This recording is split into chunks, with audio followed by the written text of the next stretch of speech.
সেই সময়ত মই মানসিকভাৱে অস্থিৰ আছিলোঁ, কিন্তু এতিয়া নহয়। অন্ততঃ ভুল শুদ্ধ বিচাৰ কৰিব পৰা ক্ষমতাখিনি এতিয়া মোৰ আছে। আপুনি কান্দিছে? নাই, কিছুমান কথাই মনত বৰ দুখ দিয়ে কেতিয়াবা। ধৈৰ্য ধৰিলে সময়ত সকলো কৰিব পাৰিবি। ধৈৰ্যটো ধৰিব নোৱাৰো। যি ভাবিছিলোঁ একোৱেই নহ'ল। এতিয়া এনেকুৱা লাগিছে তন্ময়ৰ লগত বিয়া হৈ মোৰ জীৱনটোহে ধ্বংস হ'ল। সৰুৰে পৰা মাৰ মিছা মৰমবোৰকে সঁচা বুলি ভাবি আছিলোঁ,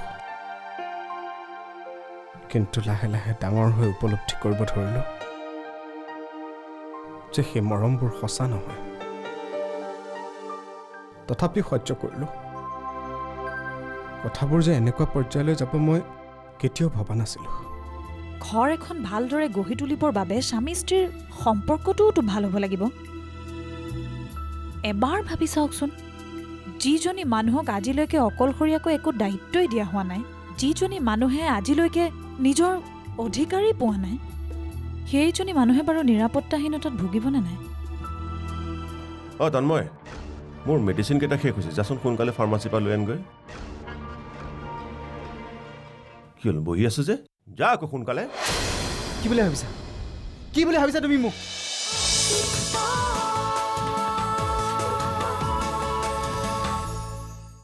মোৰ কাম বন নাই, মই পদাৰ্থ। কি হৈছে? তই কিয় তেনেকৈ কৈছ? বাধ্যত পৰি কৈছোঁ মই। দিন নাই ৰাতি নাই, যেতিয়াই মন যায় তেতিয়াই কেৱল মোক দৌৰাই থাকিবা।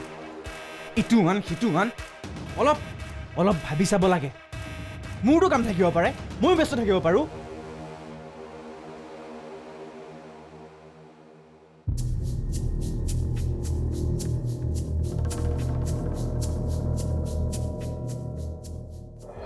তন্ময়ৰ বিষয়ে আপুনি এটা ভুল ধাৰণা লৈ আছে। তন্ময় আপোনাক বেয়া নাপায় নহয়। তাৰ মনটো বৰ সহজ সৰল, আৰু আনে তাৰ সৰলতাৰ সুযোগ লয়। আৰু সৰুৰে পৰা তন্ময় কাৰ লগত ডাঙৰ হৈছে কওকচোন? মাৰ লগত। যিগৰাকী মানুহ নিজেই সুখী নহয়, তেখেতে আনক কেনেকৈ চম্ভালিব কওকচোন? সন্তানে প্ৰথম শিক্ষা সদায় মাকৰ পৰা লয়, কিন্তু আপোনাৰ মাৰ পৰা সি কি শিকিলে? আপোনাৰ ভাইটি সংস্কাৰবিহীনভাৱে ডাঙৰ হ'ল। সেইবাবে হয়তো সৰুক মৰম, ডাঙৰক সন্মান, এইবোৰ কথা সি নিশিকিলে। শিকিলেহেঁতেন, সকলো শিকিলেহেঁতেন। এজন সংস্কাৰী ল'ৰা, যোগ্য সন্তান, যোগ্য ভায়েক সকলোবোৰ হ'লহেঁতেন, যদিহে আপুনি আৰু দেউতাই তাক সঠিক পথ দেখুৱালেহেঁতেন। আপুনি মোক নিজেই কওকচোন, কেতিয়াবা সময় দি পাইছেনে আপুনি আপোনাৰ ভাইটিক? একেলগে বহি কেতিয়াবা কিবা কথা পাতি পাইছেনে? নাই পোৱা। আপোনাৰ দেউতাই কেতিয়াবা সেই কাম কৰি পাইছেনে? নাই। তেনেহ'লে আপোনালোকে সদায় তাক দুৰ্বল বুলি এৰিয়েই দিলে, কেতিয়াও তাক শক্তিশালী কৰিবলৈ চেষ্টা নকৰিলে। মাত্ৰ সদায় তাক খং কৰি থাকিলে, সি কিয় এনেকুৱা, সি কিয় এনেকুৱা। সকলো ঠিক হৈ যাব, মিছাতে চিন্তা কৰি নাথাকিবচোন। তুমি এটা কথা মন কৰিছানে নাই? তন্ময় কিয় এনেকুৱা ব্যৱহাৰ কৰিছে? কি হৈছে তাৰ? কি কৰিলে সি? মানুহৰ লগত কেনেকৈ কথা পাতিব লাগে সেইখিনিও নিশিকিলে। বেলেগটো বাদেই, নিজৰ দেউতাকৰ লগত কেনেকৈ কথা পাতিব লাগে সেইখিনি জ্ঞানো তাৰ নাইকিয়া হৈ গ'ল। চব তোমাৰ কাৰণে হৈছে। দিনে দিনে বাঢ়ি গৈছে তাৰ অভদ্ৰামী। কি হৈছে নকয় কিয়? কি কৰিলে সি? নিজৰ ল'ৰাটো সামান্য শিষ্টাচাৰখনো নিশিকালা। চম্ভালি ৰাখিবা নিজৰ ল'ৰাক। পিছত সীমা পাৰ হৈ গ'লে মোতকৈ বেয়া কিন্তু কোনো নহ'ব। পিছত নহ'বলগীয়া কিবা এটা হ'লে জগৰীয়া হ'বা কিন্তু তুমি। সকীয়াই দিলোঁ তোমাক।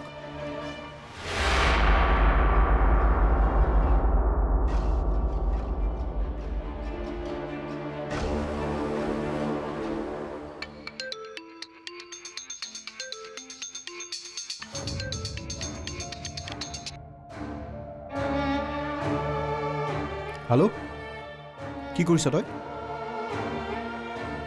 তোৰ লগত অলপ দৰকাৰী কথা আছিল। ক। তহঁতি মোক কি বুলি ভাবিছ হা? মানে তই আৰু আজিৰ পাছত মোলৈ কেতিয়াও ফোন নকৰিবি আৰু মইতো নকৰোৱেই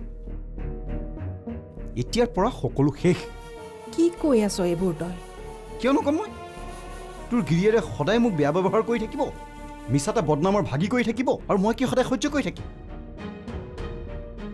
শুনি শুনি বিৰক্তি পাই গ'লো বহুত হ'ল আৰু কিন্তু কি ক'লে তেওঁ সুধিবি আকৌ নিজে তোৰ মৰমৰ গিৰিয়েৰক কি কোৱা নাই মোক এনেকুৱা ব্যৱহাৰ কৰে নেকি নিজৰ মানুহৰ লগত ইমান দিন সুখে দুখে প্ৰতিটো সময়ত মই তোৰ লগত থাকিলোঁ আৰু তাৰ পাছতো শিকাবি অলপ ব্যৱহাৰ তেওঁ এয়াই নেকি ডাঙৰ মানুহৰ ব্যৱহাৰ মোৰ বাইদেউক বিয়া দিছোঁ সেইখন ঘৰত মোৰ কি অলপো অধিকাৰ নাই সেইখন ঘৰলৈ যাবলৈ এনেকৈ গতিয়াই দিয়ে নেকি ঘৰৰ মুখৰ পৰা মানুহক হ'ব দে ফোন ৰাখ মাত্ৰ আজিৰ পৰা কেতিয়াও মোক ফোন নকৰিবি কৈ থলোঁ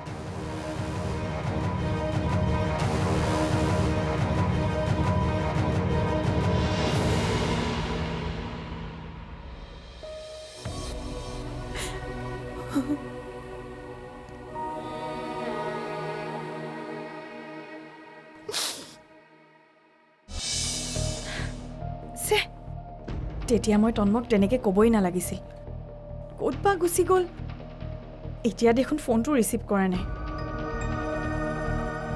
সঁচা কথাটো কি জানা তাই এখন ঘৰৰ সা সম্পত্তি দেখি তন্ময়ক ফচাইছে ইয়াত কোনো প্ৰেম শ্ৰেম নাই তন্ময়ৰ লগত তাইৰ প্ৰেম আছে নে নাই সেয়া মই নাজানো কিন্তু নিশ্চয় তাইৰ জীৱনত কিবা কাহিনী আছে যাৰ বাবে তাই এইবোৰ কৰিবলৈ বাধ্য হ'ল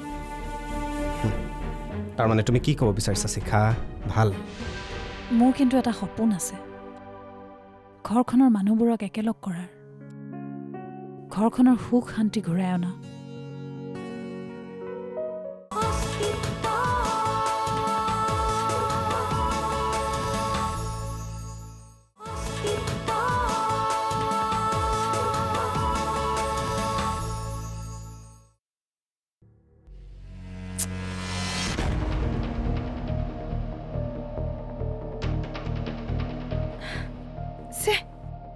তেতিয়া মই তন্মক তেনেকৈ ক'বই নালাগিছিল ক'ত বা গুচি গ'ল এতিয়া দেখোন ফোনটো ৰিচিভ কৰা নাই মই তাক তেনেকৈ ক'বই নালাগিছিল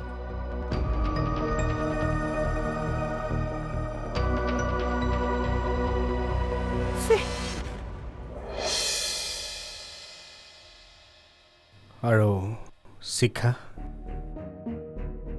তাইৰ কথা কি ভাবা তুমি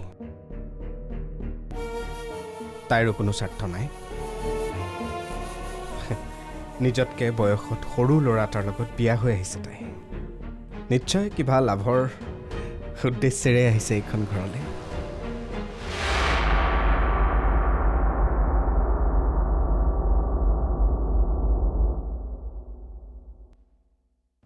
সঁচা কথাটো কি জানা তাই এইখন ঘৰৰ সা সম্পত্তি দেখি তন্ময়ক ফচাইছে ইয়াত কোনো প্ৰেম শ্ৰেম নাই তন্ময়ৰ লগত তাইৰ প্ৰেম আছে নে নাই সেয়া মই নাজানো কিন্তু নিশ্চয় তাইৰ জীৱনত কিবা কাহিনী আছে যাৰ বাবে তাই এইবোৰ কৰিবলৈ বাধ্য হ'ল তাৰমানে তুমি কি ক'ব বিচাৰিছা শিখা ভাল ভাবকচোন এগৰাকী বিধৱাৰ বাবে সমাজত চলাটো কিমান কষ্টকৰ তাতে আকৌ তাইৰ সন্তান এটাও আছে হয়তো তাই নিজৰ জীৱনৰ সুৰক্ষাৰ বাবে তন্ময়ৰ লগত বিয়াত বহিলে হয়তো তন্ময়ক ভালো পায় আচলতে কি জানে এইখন ঘৰৰ প্ৰত্যেকেই নিজৰ অস্তিত্বৰ বাবে যুঁজি আছে সকলোৱে নিজকে অসুৰক্ষিত বুলি ভাবে সেইবাবে হয়তো নিজকে সুৰক্ষিত কৰিবৰ বাবে বিভিন্ন ধৰণে চেষ্টা চলায়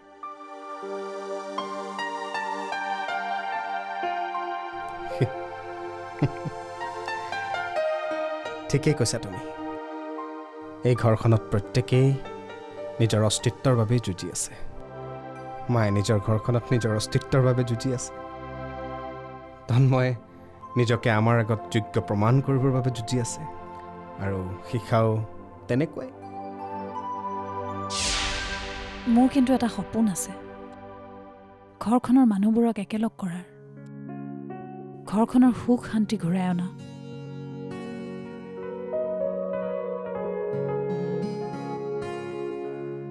মই কোৱা নাই যে মানুহ অস্তিত্ববিহীন হ'ব লাগে, কিন্তু সেইবুলি মানুহ স্বাৰ্থপৰো হ'ব নালাগে। মই বিচাৰোঁ এইখন ঘৰত প্ৰত্যেকেই নিজৰ অস্তিত্ব বৰ্তাই ৰাখক, কিন্তু নিস্বাৰ্থভাৱে মিলিজুলি একেলগে। শেষ কৰি পেলালে সি, শেষ কৰি পেলালে মাকে গোটেই ঘৰখন। কি হ'ল দেউতা? মই তন্ময়ৰ কথা কৈছোঁ, দিনে দিনে তাৰ উপদ্ৰৱ বাঢ়ি গৈছে। কাম বন্ধু নাই, দিনৰ দিনটো ঘৰতে সোমাই থাকিব, তাৰ কথা কি চাবা? অভদ্ৰ ল'ৰা, ডাঙৰ সন্মান কৰিব নাজানে। তন্ময় কি অকল মাৰে সন্তান নেকি? আপোনাৰ নহয়? যদি মায়ে চম্ভালিব পৰা নাছিলে, আপুনিওতো আছিল তাক সঠিক পথ দেখুৱাবলৈ। ব্যস্ততাৰ বাবে মই তাক সময় দিব পৰা নাছিলোঁ। ইমান ব্যস্ত আছিল নে যে নিজৰ সন্তানৰ বাবেও আপোনাৰ সময় নোলালে? এগৰাকী নাৰীৰ ধৰ্ম কেৱল নিজৰ সন্তানৰ দায়িত্ব পালন কৰাই নহয়, গোটেই ঘৰখনৰ দায়িত্ব পালন কৰা। ঠিক তেনেধৰণে এজন স্বামীয়েও নিজৰ পত্নীক সেই মৰ্যাদাখিনি দিব লাগিব, যি মৰ্যাদাৰ আচলতে তেওঁ অধিকাৰী।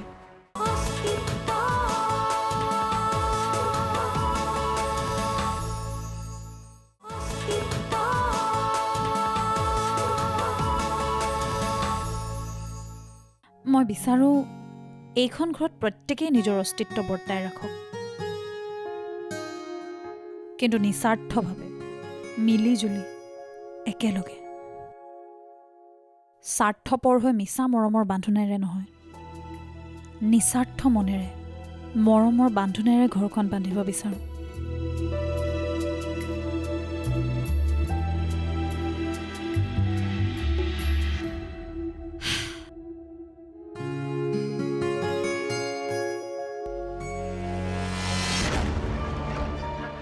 শেষ কৰি পেলালে সি, শেষ কৰি পেলালে মাকে গোটেই ঘৰখন। কি হ'ল দেউতা? মই তন্ময়ৰ কথা কৈছোঁ, দিনে দিনে তাৰ উপদ্ৰৱ বাঢ়ি গৈছে। কাম বন্ধু নাই, দিনৰ দিনটো ঘৰতে সোমাই থাকিব, তাৰ কথা কি চাবা? অভদ্ৰ ল'ৰা, ডাঙৰ সন্মান কৰিব নাজানে। মাকে যদি উপযুক্ত সময়ত তাক শাসন কৰিলেহেঁতেন, তাৰ এই অৱস্থা নহ'লহেঁতেন। যিটো সময়ত শাসন কৰিব লাগিছিল সেইটো সময়ত মুক্তভাৱে এৰি দিলে। ল'ৰা বেয়া নহয় কি হ'ব কোৱাচোন? দেউতা, আপুনি যদি বেয়া নাপায়, মই আপোনাক কথা এটা কওঁ নেকি? কোৱা।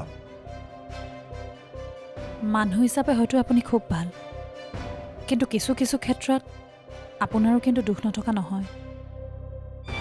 তন্ময় কি অকল মাৰে সন্তান নেকি? আপোনাৰ নহয়? যদি মায়ে চম্ভালিব পৰা নাছিলে, আপুনিওতো আছিল তাক সঠিক পথ দেখুৱাবলৈ। ব্যস্ততাৰ বাবে মই তাক সময় দিব পৰা নাছিলোঁ। ইমান ব্যস্ত আছিল নে যে নিজৰ সন্তানৰ বাবেও আপোনাৰ সময় নোলালে? সেই একেটা কাৰণতে মই ৰঞ্জিতাক বিয়া কৰাই আনিছিলোঁ। ভাবিছিলোঁ মোৰ প্ৰথমা পত্নীৰ মৃত্যুৰ পাছত তাই গৌৰৱক চোৱা চিতাৰ দায়িত্ব পালন কৰিব পাৰিব। আচলতে পত্নীৰ দায়িত্বই সুকীয়া, সন্তানক ডাঙৰ দীঘল কৰা, সিহঁতক সংস্কাৰ দিয়া। আপোনাৰ ভুলটোতো তাতেই হৈ গ'ল দেউতা। আপুনি মাক কি কেৱল দায়িত্ব পালনৰ বাবেহে বিয়া কৰাইছিল নেকি? তুমি কি ক'ব খুজিছা? চাওক দেউতা, প্ৰথম কথাটো হ'ল সন্তানক ডাঙৰ কৰাটো কেৱল মাকৰে দায়িত্ব নহয়, দেউতাকৰো দায়িত্ব থাকে। আৰু দ্বিতীয় কথাটো হ'ল এগৰাকী নাৰীৰ ধৰ্ম কেৱল নিজৰ সন্তানৰ দায়িত্ব পালন কৰাই নহয়, গোটেই ঘৰখনৰ দায়িত্ব পালন কৰা। ঠিক তেনেধৰণে এজন স্বামীয়েও নিজৰ পত্নীক সেই মৰ্যাদাখিনি দিব লাগিব, যি মৰ্যাদাৰ আচলতে তেওঁ অধিকাৰী। তুমি কি ক'ব বিচাৰিছা মই বুজা নাই। অলপ আগতে যে আপুনি কৈছিলে মাকে মোৰ ঘৰখন শেষ কৰি পেলালে বুলি, কিন্তু দেউতা এইখন মোৰ ঘৰ কেনেকৈ হ'ব পাৰে? এখন ঘৰ সম্পূৰ্ণ কৰাত স্বামী স্ত্ৰী দুয়োৰে অৰিহণা থাকে। গতিকে এয়া মোৰ ঘৰ নহয়, আমাৰ ঘৰ।